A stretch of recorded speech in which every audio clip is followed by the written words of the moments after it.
एवं प्रमाण के बारे में अन्य धर्मों के परिप्रेक्ष्य में भी प्रमाण को हमने समझा। पिछले शुक्रवार को हमने प्रश्नोत्तर सेशन रखा था। पिछले शुक्रवार को यदि किसी के प्रश्न रह गए हों तो आप आज भी पूछ सकते हैं। तो अभी तो फिलहाल हम कक्षा को प्रारंभ करेंगे। आज से दूसरा प्रकाश हमारा प्रारंभ होना है। भाई साहब भी हमारे बीच में पधार चुके हैं। मैं निवेदन करूंगा आदरणीय भाई साहब से कि अभी की कक्षा प्रारंभ करते हैं।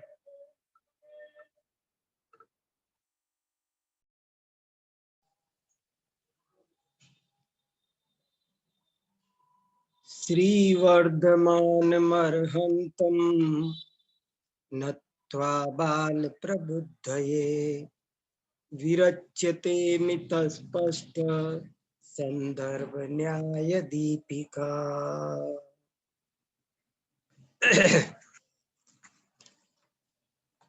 प्रथम प्रकाश पूर्ण हुआ न्याय दीपिका का और अब आज द्वितीय प्रकाश प्रत्यक्ष प्रकाश प्रारंभ होता है।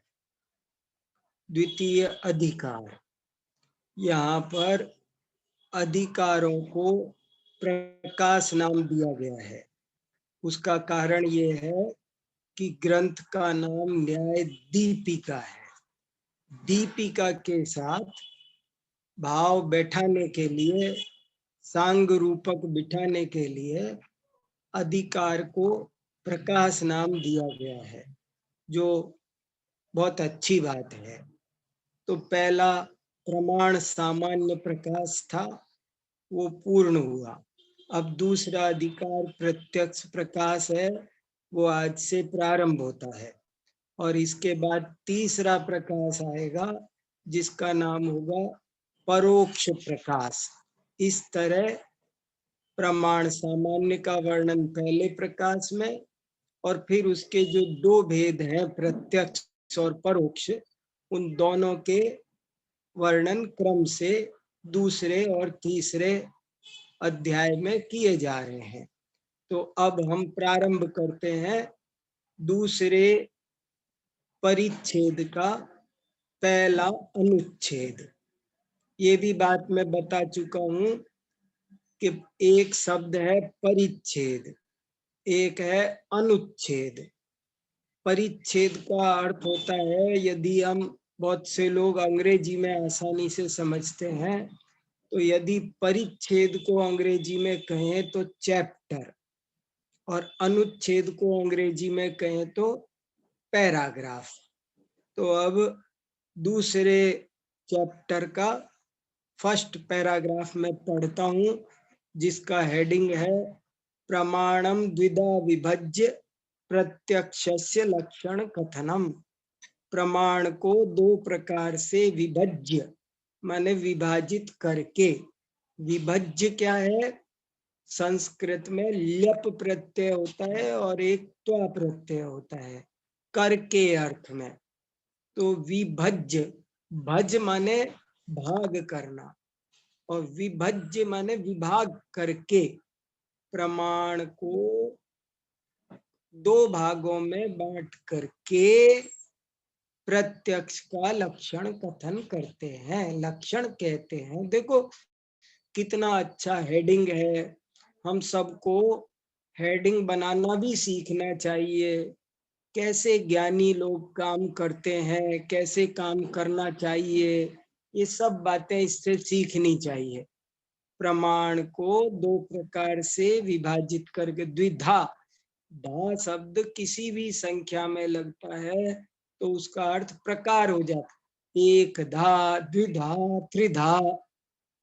मान लो आपको बोलना है 10 प्रकार से, तो आप 10 धा ऐसे कैसे? आपको 100 बार से 100 बार कहना है तो आप 7 धा, अहम 7 धा वदामी, मैं 100 बार बोलता हूँ। तो 7 धा माने धा माने प्रकार। तो दो प्रकार से विभाजित कर रहे हैं पहले, बाद में उनमें से एक का, प्रत्यक्ष का, यहाँ पर लक्षण बताते हैं। सबसे पहले देखो, अथ प्रमाण विशेष स्वरूप प्रकाशनाय प्रस्तूयते प्रमाणम द्विविधम प्रत्यक्षम परोक्षम चेति। अथ माने अब। अथ शब्द बहुत मंगल माना गया है, ये मंगलाचरण जैसा बहुत ही पवित्र शब्द माना गया है। अथ माने अब प्रमाण के विशेष स्वरूप का प्रकाशन करने के लिए, प्रकाशनाय चतुर्थी विभक्ति एक वचन, प्रस्तूयते। प्रस्तूयते माने कुछ प्रस्तुत किया जाता है, कुछ बोला जाता है, कुछ कहा जाता है, कुछ निरूपण किया जाता है। प्रस्तूयते, कथ्यते, निरूप्यते, ये इसके अर्थ है। प्रमाणम द्विविधम, प्रमाण दो प्रकार का है। प्रमाणम द्विविधम, विध माने भी प्रकार है, जैसे धा बताया आपको, वैसे ही ऊपर धा को भी द्विविधम लिख सकते थे। प्रमाणम द्विविधम, तो द्विविधम भी विध और धा दोनों पर्यायवाची हैं। प्रमाण दो प्रकार का है, प्रत्यक्षम परोक्षम चेति, प्रत्यक्ष और परोक्ष। अब देखो ये जो च शब्द लगाया वो ये बताने, च शब्द लगता है द्वंद्व समास का विग्रह करने में और उसका मतलब होता है तुल्य बल। ये एक बहुत खास बात है कि जैन दर्शन में दो प्रमाण माने गए हैं, एक का नाम प्रत्यक्ष और दूसरे का नाम परोक्ष, और ये दोनों तुल्य बल वाले हैं। सबसे बड़ी बात ये है तुल्य बल वाले हैं, समान है, कोई छोटा है कोई बड़ा है। ये एक बहुत गजब की बात है कि दोनों तुल्य बल वाले हैं, एक छोटा एक बड़ा अभी ऐसा नहीं समझना। अब कहते हैं तत्र विशद प्रतिभासम प्रत्यक्षम। तत्र माने वहां, उनमें से, विशद प्रतिभास को, विशद माने निर्मल, स्पष्ट, क्लियर, ट्रांसपेरेंट। ये सब अंग्रेजी के भी शब्द जोड़ रहा हूं ताकि सबको समझ में आ जाए कि उनमें से जो एकदम निर्मल प्रतिभास है, प्रतिभास समझ गए ना, जानना, ज्ञान, जो निर्मल प्रतिभास है, निर्मल दिखाई देना है, उसका नाम प्रत्यक्ष है। जिसमें निर्मल दिखाई देता है उसे प्रत्यक्ष कहते हैं। ई है माने यहाँ, ई है शब्द अत्र का पर्यायवाची है। ई है बोलो या अत्र बोलो। यहाँ प्रत्यक्षम लक्ष्यम, विशद प्रतिभासत्वम लक्षणम। यहाँ प्रत्यक्ष लक्ष्य है और विशद प्रतिभासत्व लक्षण है।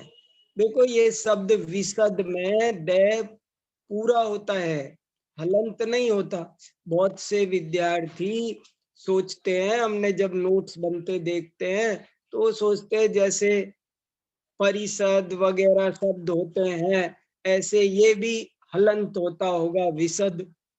तो ये हलंत नहीं है, ये पूरा शब्द। बहुत सारे शब्द ऐसे ही, एक शब्द सतत है, सतत को बहुत से लोग अंतिम तय को हलंत लिखते हैं, पर वास्तव में वो हलंत नहीं है, वो पूरा तय है। तो यहाँ प्रत्यक्ष लक्ष्य है और विशद प्रतिभासत्व उसका लक्षण है। यस्य प्रमाण भूतस्य ज्ञानस्य प्रतिभासो विशदः तत्प्रत्यक्षम इत्यर्थ। जिस प्रमाण भूत ज्ञान का, माने सम्यक ज्ञान का, प्रमाण भूत ज्ञान क्यों कहा कि वो कुमति कुश्रुत की तरफ बात ना चली जाए, इसलिए कहा प्रमाण भूत ज्ञान का प्रतिभास। प्रतिभास समझ रहे हैं ना, जिसका जानना वो विशद होता है, निर्मल होता है, स्पष्ट होता है, एकदम ट्रांसपेरेंट होता है। ट्रांसपेरेंसी समझे ना, क्लियरिटी पर बहुत डिपेंड करता है।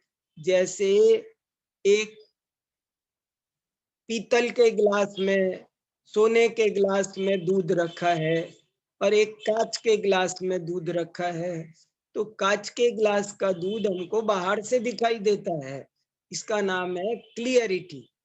तो निर्मलता ये क्या है तो बता रहे, यस्य प्रमाण भूतस्य ज्ञानस्य प्रतिभासो विशदः तत्प्रत्यक्षम इत्यर्थ।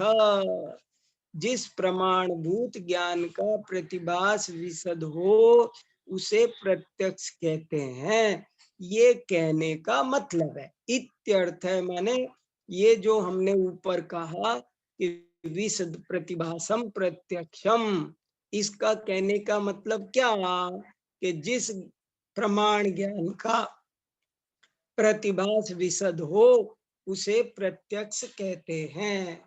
ये इस अब दूसरा पैराग्राफ पढ़ते हैं, दूसरा अनुच्छेद, और क्लियर होगी बातें। किमिदम विशद प्रतिभासत्वम नाम, दूसरा पैराग्राफ, किमिदम विशद प्रतिभासत्वम नाम। विशद प्रतिभासत्व किसका नाम है? किम इदम विशद प्रतिभासत्वम नाम। बोले साहब ये विशद प्रतिभासत्व ये किस चिड़िया का नाम है, ये क्या है? ये कहते नहीं ये क्या आया भाई? किम इदम विशद प्रतिभासत्वम नाम, ये विशद प्रतिभास ये किसका नाम है, ये क्या होता है? उच्यते, कहते हैं। कहिए महाराज, ज्ञानावरणस्य क्षयात् विशिष्ट क्षयोपशमात् व शब्दानुमानादि असंभवी यत नैर्मल्यम अनुभव सिद्धम। देखो कितना अच्छा लिखा है, ज्ञानावरण कर्म के क्षयात, क्षय से, क्षयात 5/1, ज्ञानावरण कर्म के क्षय से अथवा विशिष्ट क्षयोपशम से।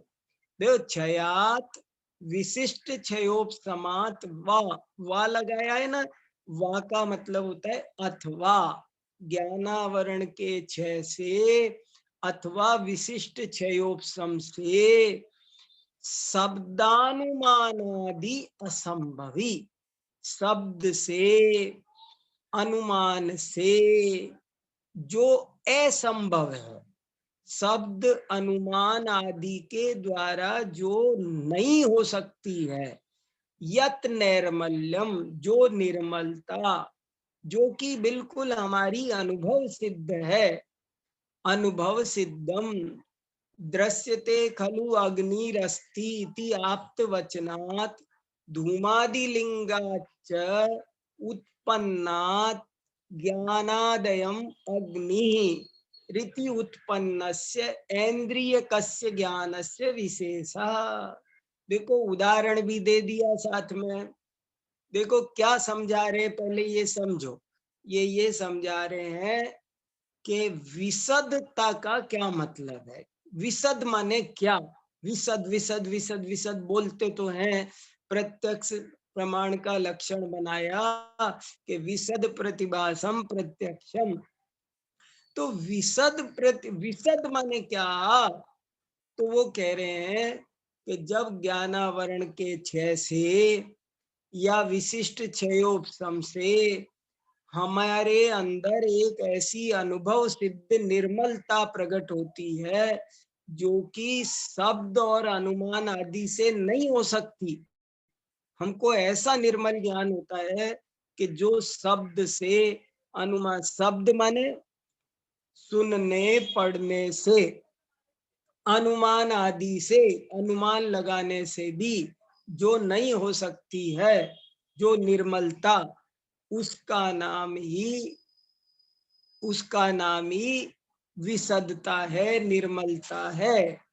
और उसका इन्होंने उदाहरण दिया कि दृश्यते खलु अग्निरस्ति इति आप्तवचनात् कि किसी ने हमको कहा, किसी आप्त व्यक्ति ने हमको कहा कि अग्नि है, किसी प्रामाणिक व्यक्ति से हमने सुना कि भैया अग्नि, वहां पर अग्नि लगी हुई है, और हमने उसकी बात मान भी ली, जान भी ली, और हमने धूआदि लिंगात, धूम आदि लिंग माने चिन्हों से उसको देख लिया, लेकिन फिर भी जब हम उसको इंद्रिय कस्य ज्ञानस्य, इंद्रिय कस्य माने इंद्रिय जन्य ज्ञान से, अपनी आंख से जब हम देखते हैं तो वो ज्ञान बिल्कुल अलग होता है, एकदम अलग होता है, और बस उसी का नाम निर्मलता है। सएव नैर्मल्यम, उसी का नाम निर्मलता है। वैसद्यम, उसी का नाम वैसद्य है। वैसद्य माने विशदता, नैर्मल्य माने निर्मलता, स्पष्टत्वम माने स्पष्टता, इत्यादि भी शब्दैर विधीयते। उसी को, उसी विशदता को नैर्मल्य, वैसद्य, स्पष्टत्व इत्यादि शब्दों के द्वारा कहा जाता है।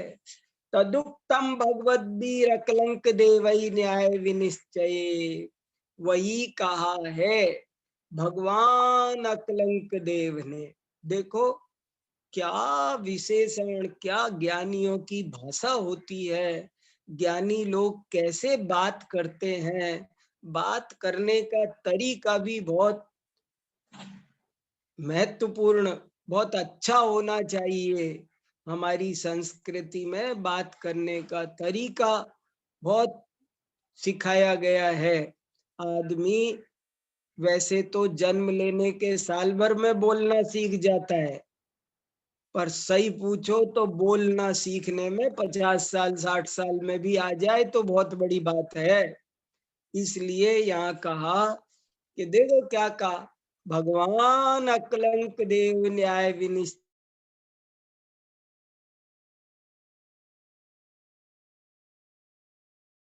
मिराज है। ऐसा कोई प्रश्न पूछे तो उसका उत्तर ये है, भरत मुनि ने नाट्य शास्त्र में लिखा कि दिगंबर मुनियों की बात अलग होती है, वे सामान्य साधु नहीं होते हैं, वे बहुत उच्च कोटि के होते हैं, इसलिए उनको भगवान शब्द से संबोधित करना चाहिए। ऐसा भरत नाट्यम, भरत का नाट्य शास्त्र ग्रंथ है, उसमें लिखा हुआ है। तो क्या इसीलिए यहाँ पर इन्होंने अकलंक यद्यपि मुनि है, परंतु फिर भी उन्होंने उनको भगवान शब्द से संबोधित किया। कितनी आदर विनय झलक रही है।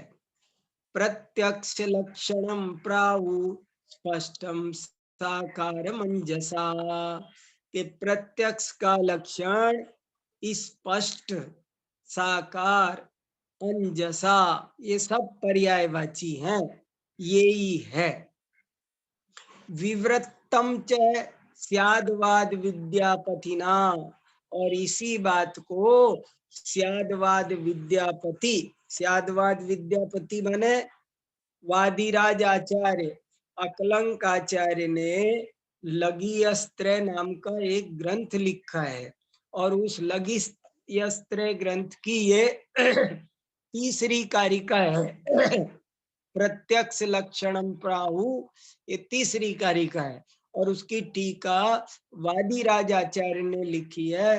तो कह रहे हैं कि इसका टीका में स्याद्वाद विद्यापति, कितना अच्छा नाम है, स्याद्वाद विद्यापति, स्याद्वाद विद्या के स्वामी वादिराज आचार्य ने ऐसे खुलासा किया है। विवृत्त माने, विवृत्त का मतलब होता है खोलना, इस विषय को इस तरह खोल कर समझाया है। क्या समझाया है? निर्मल प्रतिभासत्वम एव स्पष्टत्वम स्वानुभव प्रसिद्धम चैतत् सर्वस्यापि परीक्षस्य परीक्षकस्येति नातीव निर्बाध्यते, कि निर्मल प्रतिभास का ही नाम स्पष्टत्व है, वो स्वानुभव प्रसिद्ध है। सर्वस्यापि परीक्षकस्य, हर व्यक्ति को, हर न्याय शास्त्र का परीक्षक माने न्याय शास्त्र का ज्ञाता, विद्यार्थी। परीक्षक माने यहाँ क्या मतलब है? यहाँ परीक्षक माने ऐसे नहीं जैसे यूनिवर्सिटी में एग्जाम डिपार्टमेंट खुला हो, वो मतलब नहीं है। यहाँ परीक्षक का मतलब है कोई भी समझदार व्यक्ति जो न्याय शास्त्र पढ़ रहा है, वो सब स्वानुभव प्रसिद्धम, वो अपने अनुभव से इस बात को भली भांति सिद्ध कर सकता है, जान सकता है। नातीव निर्बाध्यते, इसमें कोई और बड़ी बाधा नहीं है। इति तस्मात् सुष्ठुक्तम विशद प्रतिभासात्मकम ज्ञानम प्रत्यक्षम। तस्मात्, इसलिए, सुष्ठु उक्तम, सुष्ठु अव्यय है और उसमें उक्तम मिला तो दीर्घ संधि हो गई। सुष्ठुक्तम विशद प्रतिभासात्मकम ज्ञानम प्रत्यक्षम इति, इसलिए ये बात एकदम ठीक कही गई है कि विशद प्रतिभासम जिसका हो उस ज्ञान को प्रत्यक्ष कहते हैं। ये देखो क्या कहा, मैं अपनी तरफ से भी एक उदाहरण देता हूँ। इन्होंने एक उदाहरण दिया विशद वैशद्य को समझाने के लिए कि वैशद्य निर्मलता क्या होता है। तो उन्होंने कहा कि हमने किसी से सुना कि वहां उस चौराहे पर आग लगी हुई है, हमने सुना और बताने वाला बड़ा प्रामाणिक था, तो हमको कोई डाउट नहीं हुआ, हम समझ गए कि भाई वहां आग लगी है, ये झूठ नहीं बोलता है। और फिर हमने धुआं भी देख लिया थोड़ी देर बाद में उठता हुआ, तो भी हमारा और निर्णय पक्का हो गया कि वहां आग लगी है। लेकिन फिर भी जब हम वहां जाएं और अपनी आंखों से अग्नि देखें, तो वो जो वो प्रतिभास जो होगा, वो जो ज्ञान होगा, वो और भी क्लियर होगा, और भी ट्रांसपेरेंट, निर्मल, स्पष्ट होगा। बस इसी का नाम विशद प्रतिभास है। वो ये बता रहे विशद प्रतिभास माने क्या होता है, इसकी कोई परिभाषा नहीं बन सकती। फिर भी उनने बनाई, देखो तो सही कितना मुश्किल होता है। विशद प्रतिभास क्या होता है, इसकी परिभाषा बनाना मुश्किल है। उन्होंने कहा कि ये तो स्वानुभव सिद्ध है, लेकिन स्वानुभव सिद्ध होने पर भी कैसा होता है कुछ अपने तो समझ में आना चाहिए ना। तो देखो, जैसे और एक उदाहरण 2 मिनट का देख के बात आगे बढ़ते हैं। जैसे समझ लो कि मैं अमेरिका जाके आया और आप लोगों को मैं किसी को सुनाऊं जो कभी अमेरिका नहीं गया, उसको मैं बताऊं कि कैलिफोर्निया की सड़कें ऐसी है, वहां गाड़ी ऐसे दौड़ती है, वहां ये है, वहां वो, मैं वहां के सभागार का चित्रण करूं, सब चीज, तो बहुत बढ़िया उस पर लेख लिखूं, तो आप सब समझ जाओगे। लेकिन जब आप उसके बाद कभी भी वहां जाकर खुद अपनी आंखों से देखोगे, तो जो बात होगी, जो जो ज्ञान होगा, वो अलग ही होगा। बस इसी का नाम विशदता है, वैशद्य है, निर्मलता है। और कोई निर्मलता की परिभाषा नहीं बनाई जा सकती, ये स्वानुभव सिद्ध निर्मलता है। चलो आगे बढ़ते हैं। अब यही तरीका आगे बढ़ता है जो सदा से रहा है, पिछली बार भी यही किया कि एक बात कहते हैं, बाद में उसे अन्य मतों के साथ में उसकी कंपैरेटिव स्टडी करते हैं।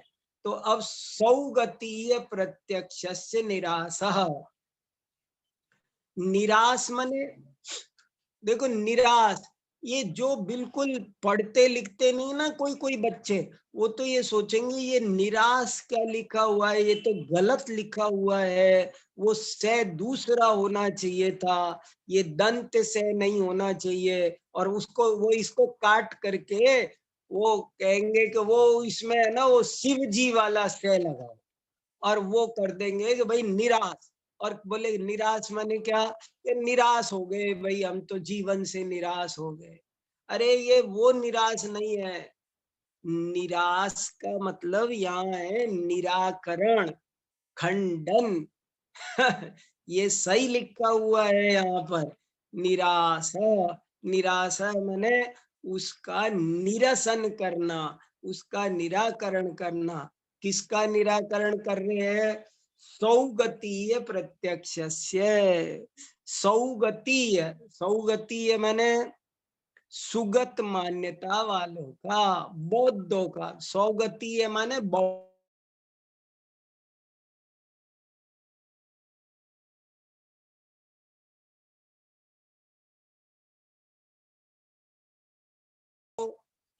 सौगत बोलो या तथागत बोलो, एक ही बात है।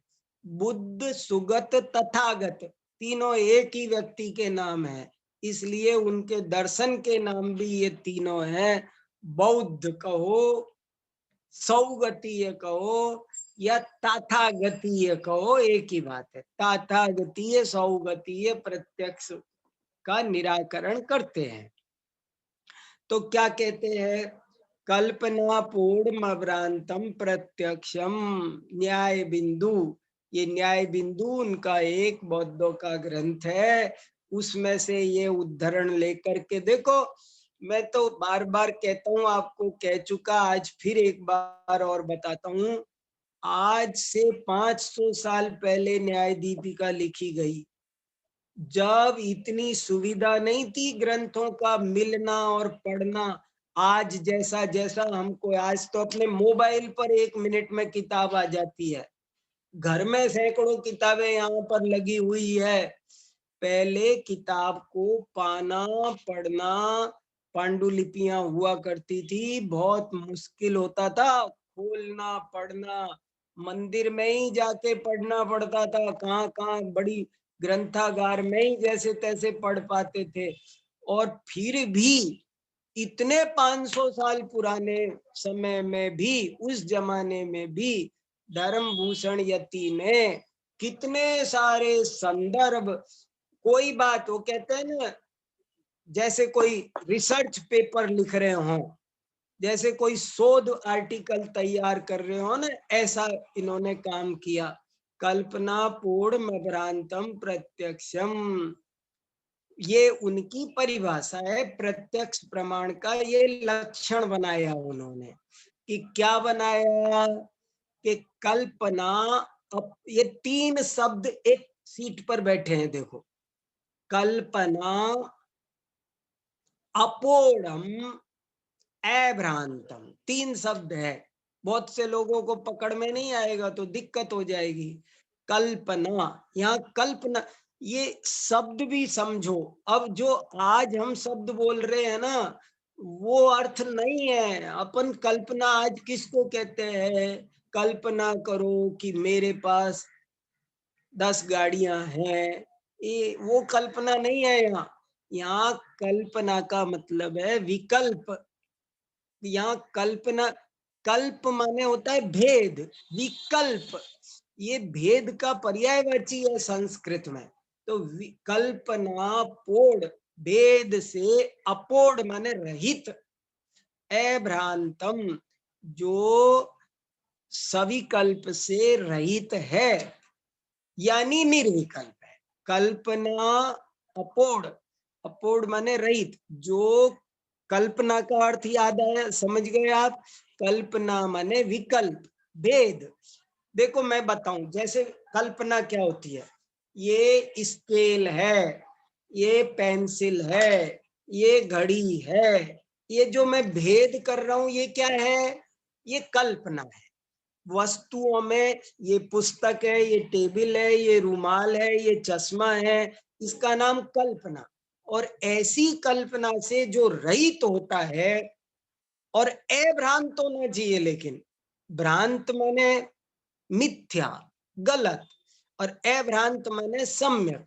ऐसा सम्यक ज्ञान जो भेद कल्पना से रहित है, जिसमें कोई भेद कल्पना नहीं है, जो निर्विकल्प है, दूसरे शब्दों में कहो तो निर्विकल्प है, उसको प्रत्यक्ष कहते हैं। ये परिभाषा दी किसने? बौद्धों ने। और अब इसका आगे क्या कहते हैं? इति तथागता। देखो आगे मैंने कहा था ना आपको, बौद्धा लिख सकते थे, तथागता। आपको तीनों शब्दों का ज्ञान करा दिया, बौद्धा, सौगतीय, सौगत, तीन शब्द है, बुद्ध, सुगत और तथागत।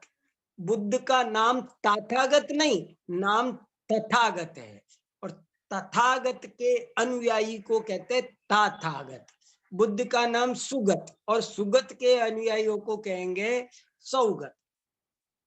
अत्र ही कल्पना पूर्ण पदेन सविकल्पकस्य व्यावृत्ति।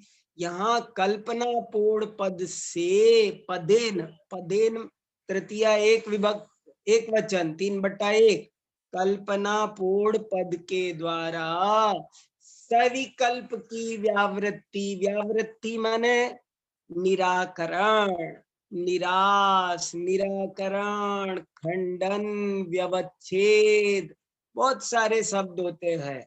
सभी कल्प की निराकृति, निराकरण किया गया है। और अभ्रांतम इति पदेन, और अभ्रांत शब्द क्यों लगाया?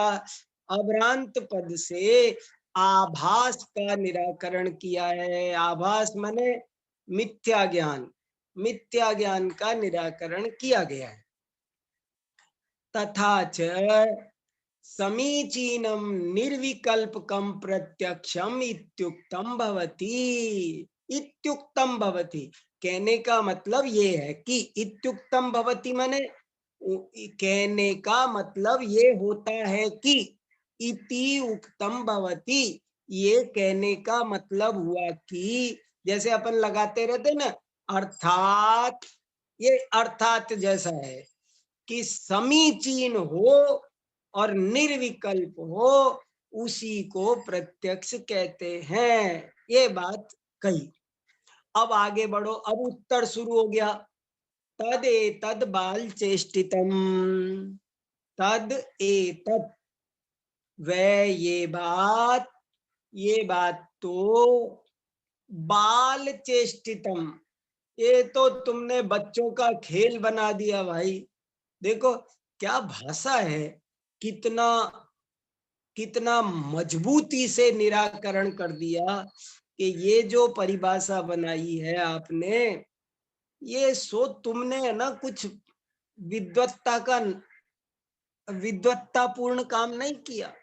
ये बाल चेष्टितम, बाल माने बच्चे, बाल माने अज्ञानी, बाल माने पहले आया था ना बाल प्रबुद्धये, बाल माने अज्ञानी, कि ये अज्ञानी का काम कर दिया भाई तुमने। तो क्यों, क्या अज्ञानी का काम कर दिया? ये तो तुमने बहुत अज्ञानतापूर्ण काम कर दिया।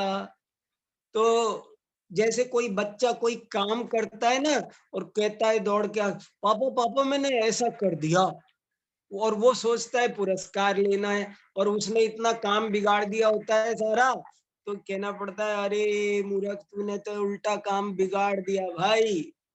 ऐसे ही हमने कहा बच्चे से कि तू टीवी खोल दे, और उसने तो स्क्रू ड्राइवर लेकर के टीवी को ही खोल दिया। वो आपने कहा था खोलना, तो ये बोले बाल चेष्टितम, तदेतद बाल चेष्टितम, ये बाल चेष्टा हो गई भाई। क्यों हो गई? अब ये सुनो, अगली लाइन बहुत जोरदार है।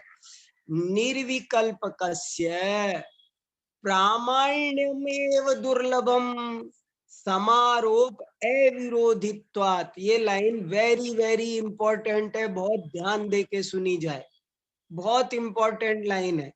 निर्विकल्पकस्य प्रामाण्यम एव दुर्लभम समारोप अविरोधित्वात् कुतः प्रत्यक्षत्वम व्यवसायात्मकस्यैव प्रामाण्य व्यवस्थापनात्। कितना बढ़िया है, बहुत दमदार पंक्ति है ये 1.5 लाइन, बहुत ध्यान देने लायक है। निर्विकल्पकस्य के जो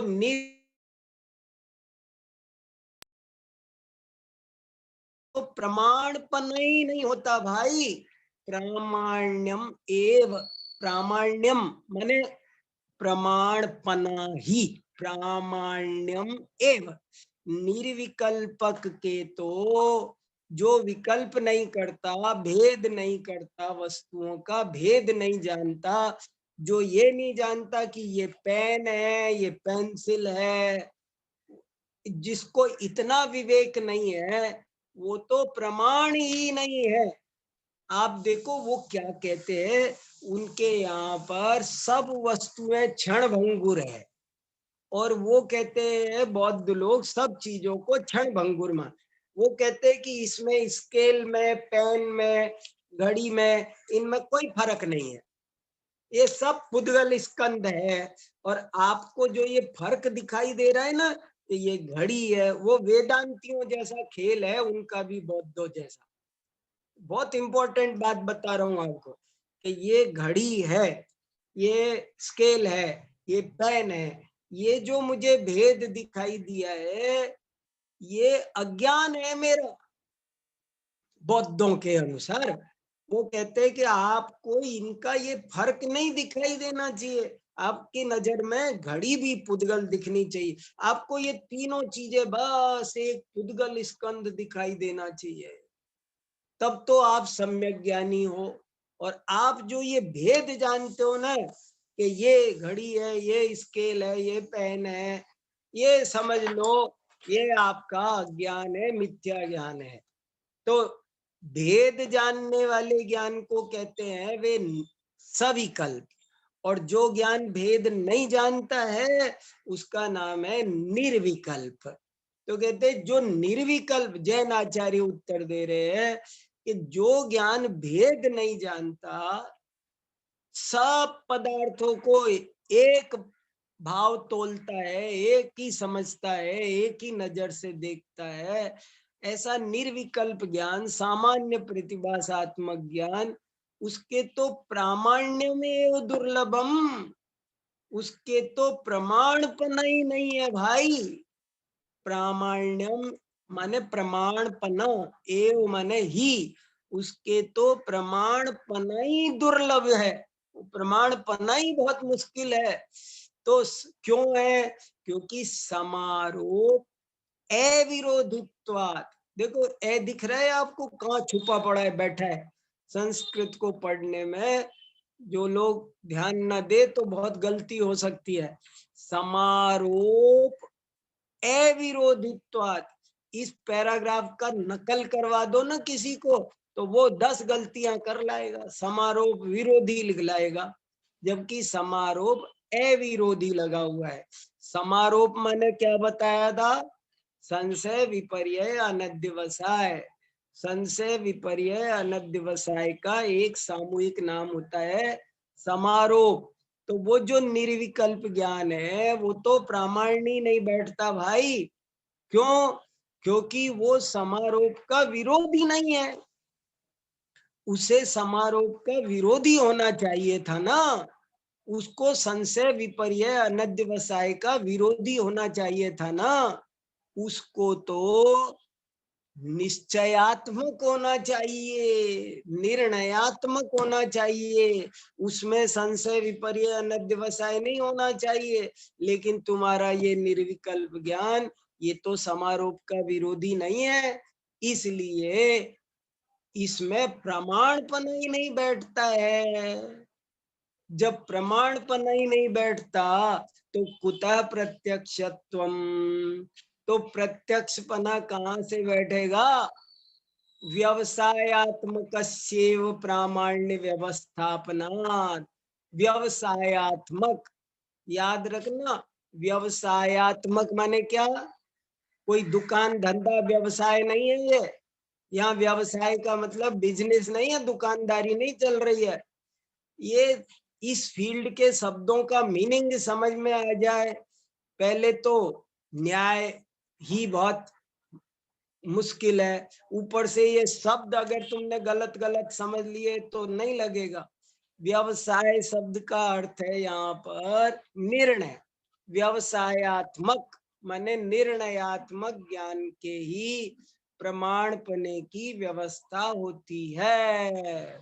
जो ज्ञान निर्णयात्मक नहीं है वो प्रमाण रूप में स्थापित नहीं हो सकता है।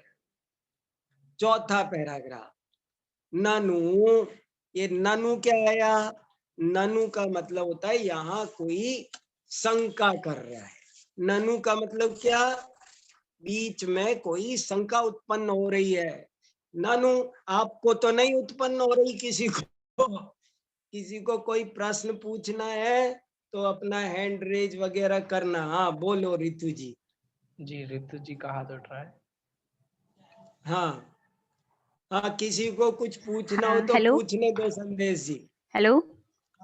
हाँ बोलिए बोलिए। हाँ जी, जय जिनेन्द्र जी, पंडित जी। जय जिनेन्द्र, बताओ। मुझे ये पूछना है कि इनका सेंटेंस है कल्पना पोड़ मभ्रांतम अभ्रांत। प्रत्यक्षम। हाँ, तो हाँ अभ्रांत वर्ड इन्होंने लगाया, तो हाँ अभ्रांत का बताया कि मिथ्या ज्ञान से रहित होना चाहिए।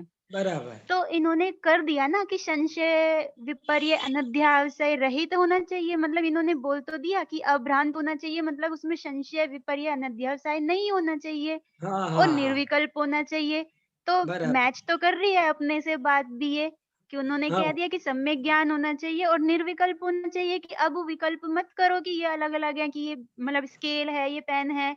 अब पहले हाँ तुमने समझ लिया, उसके बाद हाँ विकल्प मत करो इस बारे में, अब सबको एक गिन के इनके बारे में निर्विकल्प हो जाओ। ऐसा ठीक ऐसा ठीक। ऐसा देखो हाल तो। क्या, नहीं ठीक है ठीक है।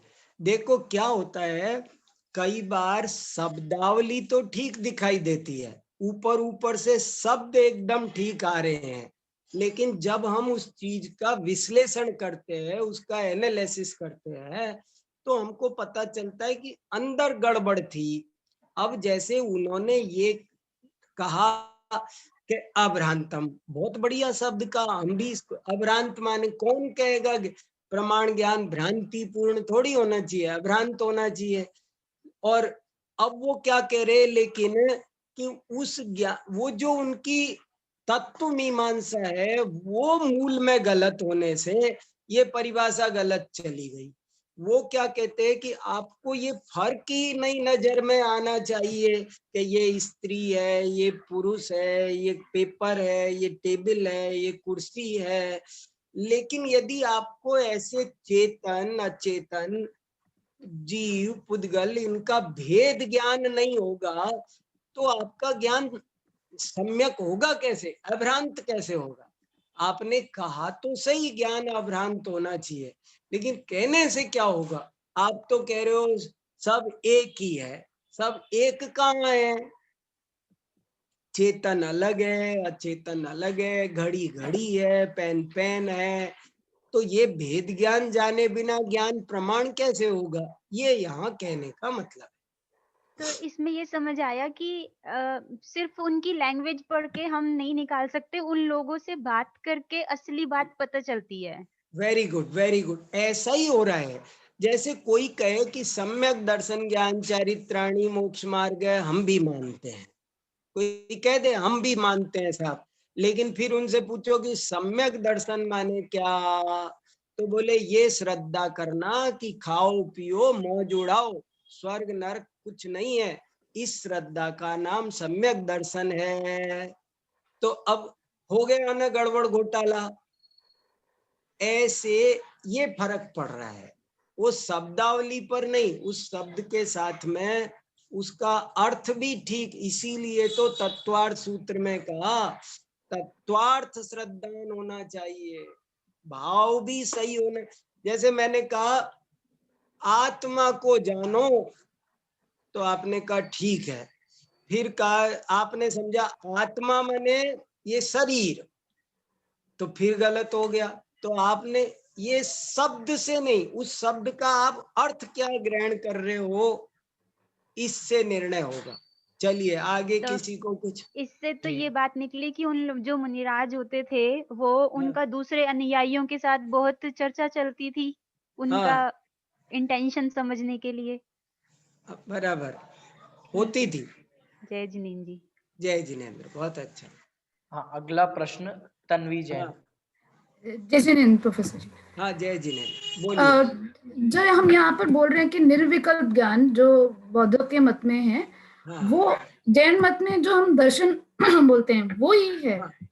हाँ जो सामान्य प्रतिभास, तो वो ज्ञान की श्रेणी में ही नहीं आता। जब उन्होंने लिखा था कि प्रमाणाभास में, तो दर्शन का भी आखिरी पॉइंट था कि वो प्रमाण नहीं है।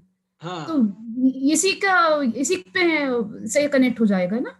हाँ इसी से कनेक्ट होगा। देखो मूल मुद्दे की बात यह है कि ज्ञान व्यवसायत्मक होना चाहिए, अविसंवादी होना चाहिए, निर्णयात्मक होना चाहिए। प्रमाण की सबसे बड़ी पहचान ये है कि वो सही सही जानता हो, उसका नाम सम्यक ज्ञान है। और जो जो ये निर्विकल्प कह रहे हैं वो तो अप्रमाण हो ही गया। अब ये जो हमारे यहाँ जैन दर्शन में जिसको निर्विकल्प कहा, वो दर्शनोपयोग वो क्या है, ये एक प्रश्न पे। जैन दर्शन में चेतना के दो भेद किए हैं, उपयोग के दो भेद किए हैं, एक दर्शनोपयोग, एक ज्ञानोपयोग। तो यहाँ पर अभी उस हमारे दर्शनोपयोग का भी निराकरण करेंगे। हमारा दर्शनोपयोग भी निर्णयात्मक नहीं जानता है, दर्शनोपयोग भी निर्णयात्मक नहीं जानता है, इसलिए दर्शनोपयोग का भी यहाँ पर निराकरण किया जाएगा। लेकिन मैंने दर्शनोपयोग पर एक छोटा सा लेख लिखा है, उसके हिसाब से जो जैनों का दर्शनोपयोग है वो प्रमाण सिद्ध होता है।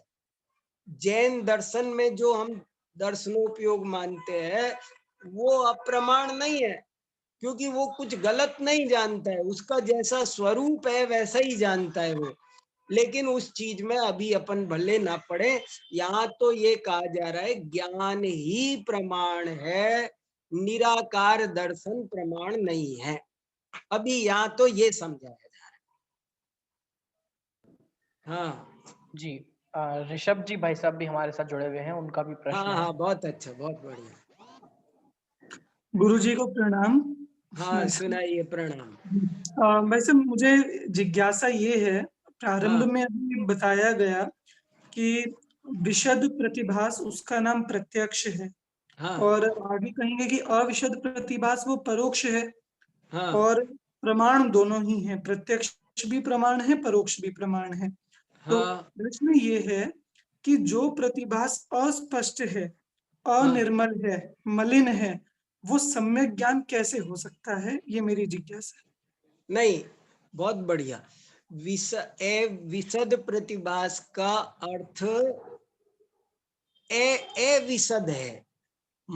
देखो एक क्या होता है, एक तो होता है सम्यक मिथ्या, और यहाँ सम्यक मिथ्या नहीं, यहाँ तो निर्मल अनिर्मल, ये फर्क है बस। यहाँ केवल इतना सा अंतर है कि एक ज्ञान निर्मल है, एक ज्ञान अनिर्मल है। अनिर्मल का मतलब उसका प्रतिभास कुछ धुंधला है, वो दूसरे ज्ञान की सहायता से जान रहा है, ये मतलब है। एक डायरेक्ट है, एक इनडायरेक्ट है। पर सम्यक मिथ्या वाला विपरीतता सम्यक, ऐसा नहीं है कि जो प्रत्यक्ष है वो सम्यक है और परोक्ष है वो मिथ्या है। वो अनिर्मल है, वो धुंधला है, वो दूसरे ज्ञान पर अधीन है। ये प्रत्यक्ष स्वाधीन है, परोक्ष पराधीन है, इतना समझना है। हाँ, तो गुरुजी धुंधला भी प्रमाण की कोटि में कैसे आ गया? हाँ आ गया, यही तो कमाल है, क्योंकि वो युक्ति पर आधारित है, क्योंकि वो निर्णयात्मक है, क्योंकि वो अविसंवादी है, इसलिए आ गया। वो किसी न किसी ठोस युक्ति पर खड़ा है, वो अनुमान से जाना गया है, तो वो गलत नहीं है वो, इसलिए वो प्रमाण की कोटि में आ गया। बहुत अच्छा, वेरी गुड, अच्छे सवाल पूछे। जी अगला और प्रश्न किसी, हाँ आशीष कुमार जी। बोलिए बोलिए, बहुत अच्छा। जय जिनेन्द्र, जय जय जिनेन्द्र जिनेन्द्र, सर। बोलिए बोलिए आशीष जी। सर मेरा प्रश्न वैसे आ चुका है सर, थोड़ा सा बस मैं ये जानना चाह रहा था कि जो हमारे यहाँ तो ये दर्शन है, ये हमारा जो हमारा दर्शन उपयोग है वही उनके यहाँ बौद्धों के यहाँ मेरे ख्याल से प्रत्यक्ष प्रमाण है सर, ये समझ में आया सर। नहीं, इसको असल में नहीं, मेरे हिसाब से इन दोनों को मिलाओ मत। अभी हमारे यहाँ जो दर्शनोपयोग है वही उनके यहाँ निर्विकल्प है, ऐसी बात मेरे ख्याल से ठीक नहीं है। वो विषय उनका विषय उनके साथ रहने दो, अपना विषय अपने साथ रहने दो। वे लोग क्या कहते हैं, उनकी तो पूरी फिलॉसफी अलग है। हम वो तो सारे पदार्थों के बीच भेद नहीं देखने के बात को कह रहे हैं, और हमारा दर्शनोपयोग की परिभाषा अलग। हम तो सामान्य अवलोकन को दर्शन मानते हैं, आत्मावलोकन को। हमारे यहाँ दो परिभाषा दर्शनोपयोग की मिलती है। एक तो सामान्य अवलोकन को दर्शन कहते हैं, एक परिभाषा मिलती है कि आत्मग्राहकम दर्शनम परग्राहकम ज्ञानम। उपयोग के दो भेद है जैन दर्शन के अनुसार। जब वो स्वयं को जाने तो वो दर्शन है, जब वो पर को जाने तो वो ज्ञान है। ये परिभाषा हमारे यहाँ मिलती है, तो दोनों को न मिलाना ज्यादा अच्छा है। धन्यवाद सर। हाँ धन्यवाद। ठीक, बहुत अच्छा। ऋतु जी का कोई प्रश्न पुनः? हाँ हाँ जी, हाँ जय हाँ जिनेन्द्र पंडित जी। हाँ, जय जी। मुझे ना पिछले परिचय मतलब पिछले प्रकाश में से एक क्वेश्चन पूछना था हाँ कि बोलो। भाट्टो ने जो प्रमाण लक्षण की परिभाषा बताई थी कि जो हाँ पहले नहीं जाने हुए यथार्थ अर्थ का निश्चय करने वाला है वह प्रमाण है। तो हाँ, उसमें ना अनधिकृत। एक इस तरह से कह दिया उनको कि क्षण अत्यंत सूक्ष्म होता है, उसको लक्षित करना जानना संभव नहीं होता, हाँ इसलिए आपकी परिभाषा गलत है। हाँ अब अगर क्षण को गलत बताएंगे तो केवल ज्ञान के द्वारा हम विग्रह गति को मतलब विग्रह गति का टॉपिक आता है और मोक्ष का टॉपिक आता है कि एक समय में जीव मोक्ष में चला जाता है, मतलब सिद्ध शिला पर, मतलब हर बहुत सारी बातें हैं जो क्षण के ऊपर डिपेंड है, समय पे वो डिपेंड है। केवल ज्ञान का विषय है, बड़े बड़े ज्ञानों का विषय है ना, अल्प ज्ञान का विषय नहीं है। अच्छा, तो मतलब केवल ज्ञान के विषय में अगर हम बोले तो वो सही माना जाएगा, हाँ लेकिन हाँ भाट्टो के यहाँ हाँ केवल ज्ञान नहीं मानते, इसलिए हाँ, उनका क्षण नहीं। वहां ये लगा लेना कि हम नहीं देख सकते हैं। वो जो ये कहा ना, सूक्ष्म क्षणों को देखना संभव नहीं है, वो हम नहीं देख सकते हैं, ये अभिप्राय है। अच्छा अच्छा, ठीक है। केवल ज्ञानी नहीं देख सकते हैं ऐसा अभिप्राय नहीं है, हम नहीं देख सकते, ये कहने का मतलब। ठीक है जी, ओके, हाँ धन्यवाद जी। जी, और किसी का प्रश्न नहीं है तो अभी एक पैराग्राफ और लेना भाई साहब। हाँ, एक थोड़ा सा और पढ़ लेते हैं, बहुत जी। इंपॉर्टेंट है, जरा सा और पढ़ते हैं। देखो जी ये भी क्लियर हो जाएगा, ये जो प्रश्न है ना इनके, ये थोड़ा सा क्लियर होगा। जी ननु, चौथा पैराग्राफ देखो, ननु निर्विकल्पकम एव प्रत्यक्ष प्रमाणम अर्थजत्वात्। ये बहुत बढ़िया बात। वो लोग क्या मानते हैं, पहले हम लोग इसको क्लियर कर ले। ननु माने शंका, निर्विकल्पक ज्ञान, वो बौद्ध हमसे क्रॉस क्वेश्चन कर रहा है कि निर्विकल्पक ज्ञान ही प्रत्यक्ष प्रमाण है, क्योंकि वो अर्थज है, अर्थजत्वात्, क्योंकि वो अर्थज है। अर्थज समझ गए, अर्थ से उत्पन्न होने वाले। न्याय शास्त्र के विद्यार्थियों को अर्थ शब्द का अर्थ पक्का करना चाहिए। अर्थ शब्द के अनेक अर्थ होते हैं। अर्थ माने पैसा भी होता है, अर्थ माने मीनिंग भी होता है, अर्थ माने प्रयोजन भी होता है। यहाँ पर अर्थ शब्द का ज्यादातर अर्थ होता है पदार्थ।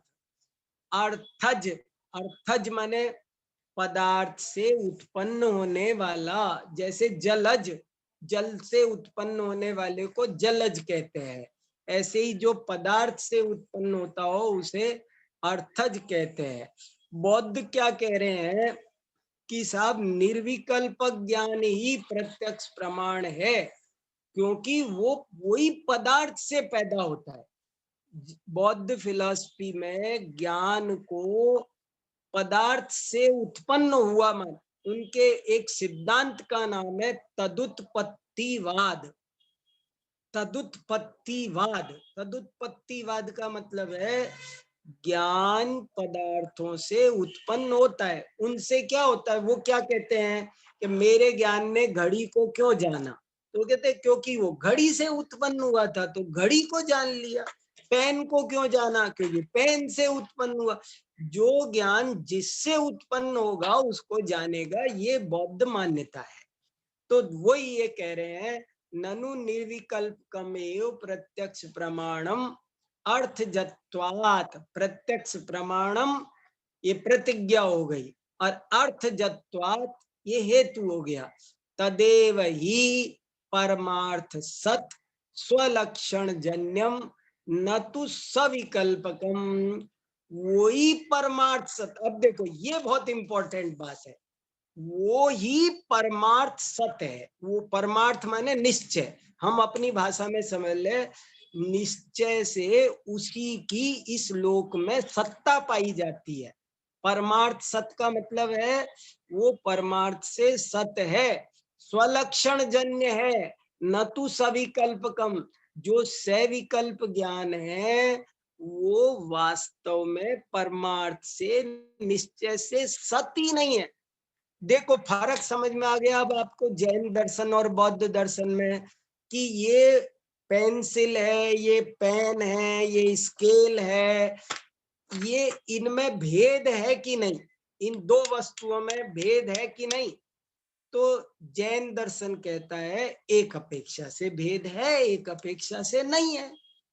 लेकिन वो क्या कहते हैं कि इनमें अभेद मानना, इनको अभेद मानना ही सत्य है, वही परमार्थ सत्य है, पुद्गल ही वास्तविक सत्य है। और ये जो स्केल, पेन, पेंसिल, ये जो भेद हैं, ये वास्तव में सत्य नहीं है, ये परमार्थ से सत्य ही नहीं है। देखो कितना, तदेव ही परमार्थ सत स्वलक्षण जन्यम न तो सविकल्पकम तस्य अपरमार्थ भूत सामान्य, तस्य अपरमार्थ भूत सामान्य विषयत्वेन अर्थजत्वाभावात् इति चेत।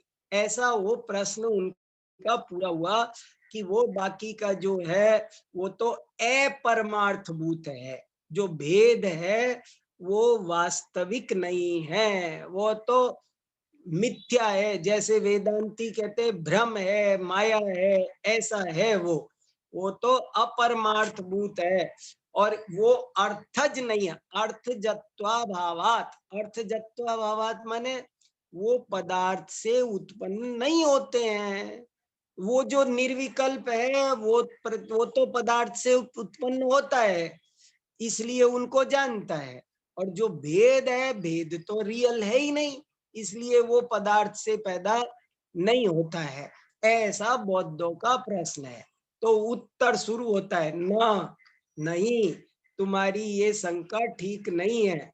अर्थस्य आलोकवच ज्ञान कारणत्वानुपत्ते। अर्थ का, अर्थस्य, अर्थस्य माने वही याद रखना, पदार्थस्य, पदार्थ का, आलोकवत, आलोक की तरह। देखो क्या संधियां हो रही है, सब समझ में आ रहा है। अर्थस्य आलोकवत, अब तय था आधा, आलोकवत आधा तय था, लेकिन आगे ज्ञान होने के कारण, आगे ज होने के कारण तय का भी ज हो गया। आलोकवत ज्ञान कारणत्वानुपपत्ते, के पदार्थ प्रकाश की तरह। देखो बिल्कुल अर्थ लगाओ, अर्थस्य पदार्थ का, आलोक की तरह, प्रकाश की तरह, ज्ञान कारणपना अनुपपत्ते, सिद्ध नहीं होता है, पदार्थ ज्ञान का कारण नहीं बनते हैं, जैसे कि आलोक नहीं बनता है। जैसे कि ये बहुत बढ़िया प्रकरण परीक्षा मुख सूत्र और उसकी टीकाओं में बहुत विस्तार से आया है, लंबा लंबा। बौद्ध लोग पदार्थ से ज्ञान उत्पन्न होता है, पदार्थ ज्ञान का कारण है, वैसा मानते हैं। और यहाँ उसी को ये समझा रहे हैं कि नहीं, पदार्थ ज्ञान का कारण नहीं है। पदार्थ को ज्ञान से उत्पन्न होना मानना भी गलत है, पदार्थ को ज्ञान का कारण मानना भी गलत है, क्योंकि उसमें अन्वय व्यतिरेक नहीं बैठता है। अन्वय व्यतिरेक गम्यो ही कार्य कारण भावः तत्रालोकः तावन्न ज्ञान कारणम। वो आलोक को समझा के बता रहे हैं। तद अभावेपि नक्तंचराणाम मार्जारादीनाम ज्ञानोत्पत्ते, तद भावेपि घूकादीनाम तदनुपत्ते। बहुत बढ़िया उदाहरण है, जिसको मैं अगली बार और अच्छे से समझाऊंगा कि देखो, जो रात में विचरण करते हैं ऐसे मार्जार आदि, उनको उजाला नहीं है तब भी ज्ञान हो जाता है। और जो घूक माने उल्लू, उल्लू आदि है, उनको उजाला होता है तब भी ज्ञान नहीं होता। इससे सिद्ध होता है कि प्रकाश ज्ञान का कारण नहीं है। इसी तरह पदार्थ भी ज्ञान का कारण नहीं है, क्योंकि पदार्थ के न होने पर भी ज्ञान हो जाता है। जैसे कि केस में मच्छर का ज्ञान होता है, मच्छर है ही नहीं और उसका ज्ञान हो जाता है। तथा च कुतो अर्थजत्वम ज्ञानस्य, इसलिए ज्ञान को अर्थज नहीं मानना चाहिए। तदुक्तम परीक्षा मुखे, और ये बराबर उदाहरण दे संदर्भ दे रहे हैं, वही बात परीक्षा मुख में कही है। नार्तालोकौ कारणम इति। ये बात अब यहीं पर मैं पूरा करता हूं, क्योंकि समय हो गया है, आगे दूसरी कक्षाएं चलनी है, तो हम यहाँ का प्रकरण यहीं छोड़ते हैं। और इसके बारे में भी थोड़ी सी चर्चा बाकी है, उसको मैं अगली क्लास में और स्पष्ट करने की कोशिश करूंगा। जी, इस प्रकार अभी हमने न्याय दीपिका कक्षा के अंतर्गत द्वितीय प्रकाश आज से हमारा प्रारंभ हुआ, जिसमें हमने प्रत्यक्ष का स्वरूप में थोड़ा एंटर किए हैं और बौद्ध मत की समीक्षा भी आज हमने देखी। तो आज भी जैसे जैसे हमारी कक्षा बढ़ती जा रही है, तो लेकिन लोगों की रुचि बराबर बनी हुई है। आज भी मैंने देखा लगभग 70 लोग आज की कक्षा को भी सुन रहे थे। और ऐसा नहीं कि सिर्फ सुन रहे हैं, हाँ, जैसा कि भाई साहब की प्रतिपादन शैली है, प्रश्न प्रतिप्रश्न भी भाई साहब करते हैं, सभी लोग रुचि से सुन रहे हैं, इसलिए बहुत बहुत धन्यवाद। जो विषय जन सामान्य में नहीं पढ़े जाते हैं, वे न्याय के विषय भी अब सभी लोग पढ़ रहे हैं, बहुत अच्छी बात है। ऐसे ही आप लोग न्याय के विषय में रुचि बनाए रखें, अपने प्रश्न लेकर आए, जिससे आपका जो ज्ञान है और विशद होगा। अभी मैं ज्यादा देरी नहीं करूंगा। आदरणीय विक्रांत जी भाई साहब हमारे बीच में आ चुके हैं, माफी चाहूंगा, थोड़ा समय विलंब हुआ है। आदरणीय विक्रांत जी भाई साहब की कक्षा मोक्ष मार्ग प्रकाशक के आधार से चल रही है। निवेदन